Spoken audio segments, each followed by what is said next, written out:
U.S. foreign aid has been one of the main targets of the Trump administration's funding cuts, with USAID virtually all but shut down and many other foreign programs disappearing. The reaction has been loud on both sides of the matter. To get a better sense of where public opinion is regarding the concept of foreign aid, I spoke to Steve Kull. He's a senior research associate for the School of Public Policy at the University of Maryland. He recently conducted a poll with folks on all sides of the political spectrum and discussed the results with me. Well, these days there's a lot of talk about how the American public doesn't really like foreign aid. And we have been studying this question for 3 decades now. And we have found that, in fact, Americans feel pretty good about foreign aid. The biggest issue is that they have a very exaggerated idea about how much is spent on foreign aid. The majority believe it is 20% of the budget or more. Now, when we ask them how much it should be, the majority say, how about 10% or so? Republicans say 5%. The real amount is 1%. So the overwhelming majority favor the amount that the U.S. spends being at least 1% or more. 89% overall, 84% of Republicans. And how much of, you're throwing out those percentages. Do you think that a lot of the answers were coming from the place of not really knowing that, just 1 or 2% of the federal budget is actually, in the billions?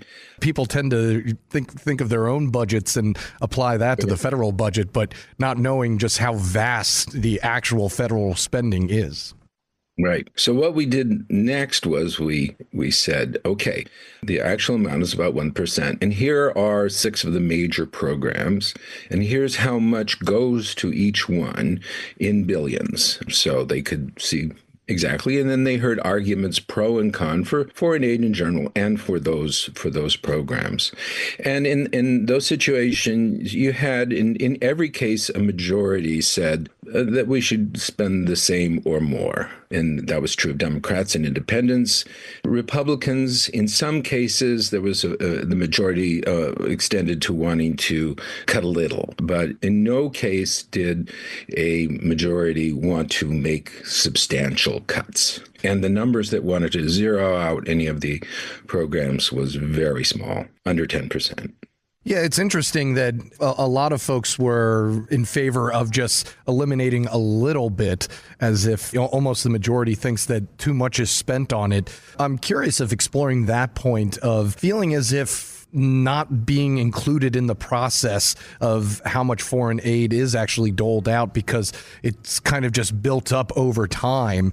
Did you get any questions or a sense of that people didn't feel like they had a voice in this process? Overall, Americans feel that the public should have substantially more influence on public policy than it does. If you ask them on a scale of 0 to 10 how much influence the public should have, they say, about 8. And then you ask them, well, on average. And then you say, how much do you think it is? Well, 3.5 or 4. So there's a pretty big gap there. I have seen no evidence that this applies to foreign aid more than other areas of government.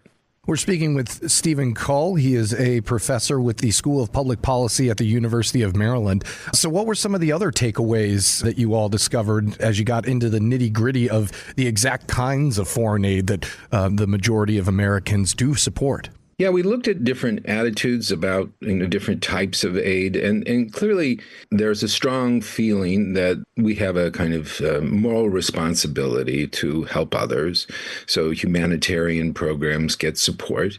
There's also a perception that it serves our interests in the long run because it creates better relations with other countries.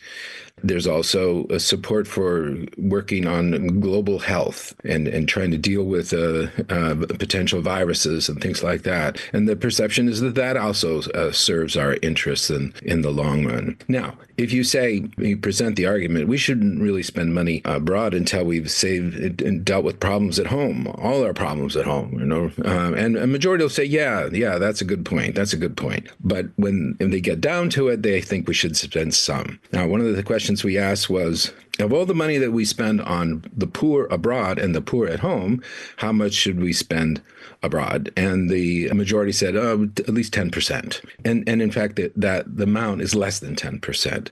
So here again, the way to think of it is that if you create a priority question, the majority will say it's more important at home to spend money at home than abroad. But if you create a kind of distributional framework where they say, okay, here's the pie, how much should go abroad and how much should go at home, they always say, large majorities will say, some should go abroad, some should deal with problems abroad and international problems. And the amount that they specify is generally more than the amount that we're doing.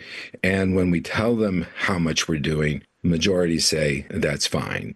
The majority of Republicans would say, oh, let's cut it a little, but not deep cuts. I'm just fantasizing about a world where 10% of the American budget actually goes to foreign aid. I mean, what would that look like? That would be so much more money than what we're spending. You would see the American footprint on almost every continent, including Antarctica, right?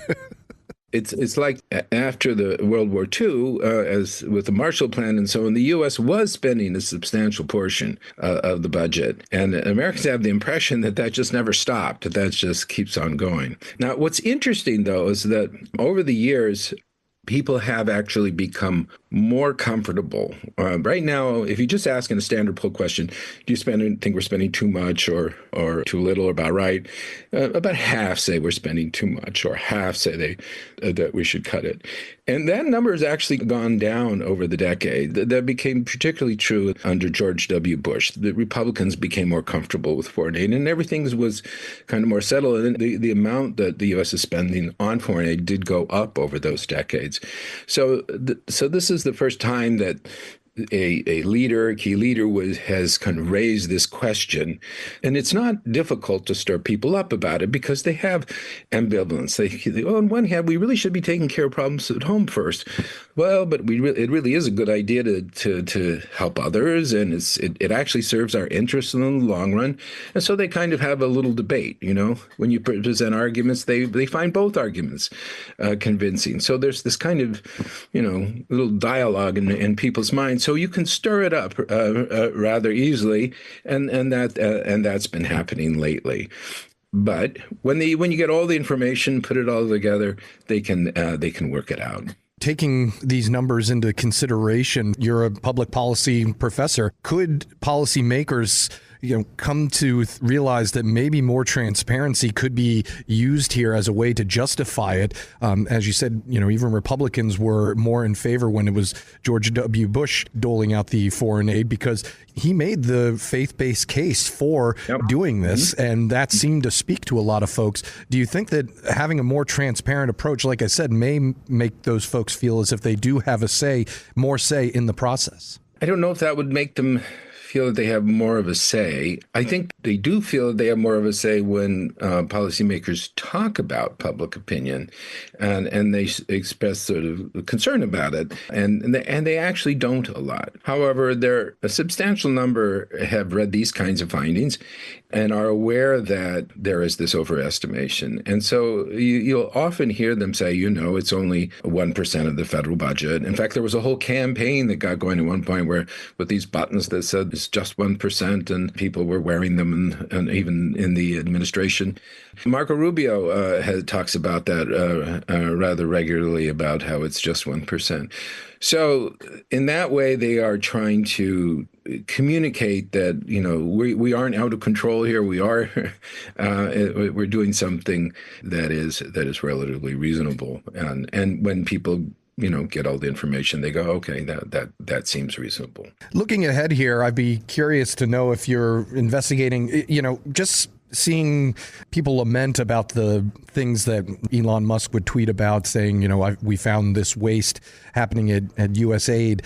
And it's almost as if they're calling it waste when it's just happens to be a program that they don't support. I mean, I think of waste as somebody who covers this as, a redundant program, or a program where the money's going in and nothing's happening with it. That's what I consider waste. But it's almost as if people think, well, why are we supporting this program? Yeah, let's deem that as waste.